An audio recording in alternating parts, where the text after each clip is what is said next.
ஒரு ஃபஸ்ட்டு உள்ள ஒரு 5 இயர் பிளான் வந்து பார்த்துருந்தோம். அதாவது ஃபஸ்ட்டு ஒரு 3 பிளான் நடக்கும். அதுக்கப்புறம் 3 இயர் கேப்பு. அது எப்படி ஞாபகம் வச்சுக்கலாம் சொன்னோன்னா, இங்கே 3ல் முடியறதுனால 6 அது 3 டபுள் பண்ணால் 6 அப்படி 1966 ஸ்டார்ட் பண்ணி 3 இயர்ங்கிறதுனால 69 முடியும்னு பார்த்தோம். அடுத்து மறுபடியும் 4 and 5 இந்த ரெண்டுதுக்கு அப்புறமும் மறுபடியும் ஒரு 2 இயர் கேப்பு. அதுவே சுழல் திட்டம் அப்படின்னு சொல்கிறாங்க. ஓகேவா?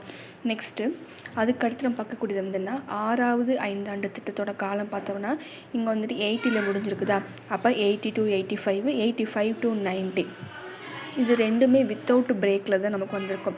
ஸோ அதே மாதிரி ஃபஸ்ட்டு 3 வந்து நேரு, அடுத்த 2 இந்திரா காந்தி. இங்கேயும் ஒரு வந்து இந்திரா காந்தி பிஎம்மாக இருந்திருப்பாங்க. அதுக்கடுத்து ராஜீவ் காந்தி வந்து பிஎம்மாக இருந்திருப்பாங்க. இந்த காலகட்டத்தில் தான் 6th and 7th வந்து கொண்டு வந்திருப்பாங்க. அகெயின் வந்து இந்த ரெண்டுக்கும் இடையில வந்து 2 கேப் வரும். அது என்ன அப்படின்னா 90 to 91 ஒரு 1 இயர் பிளான் நடந்திருக்கும். 91 to 92ல் ஒரு 1 இயர் பிளானாக கொண்டு வந்திருப்பாங்க.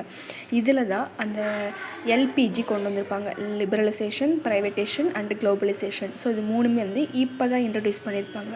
ஸோ அதனால் வந்து இந்த கேப் வந்திருக்கும்.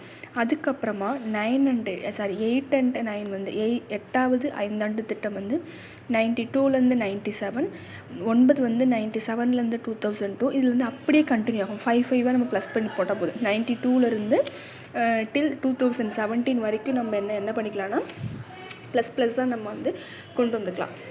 10வது வந்து என்ன 2002 to 2007, 2007 to 2012, 12வது 2012 to 17.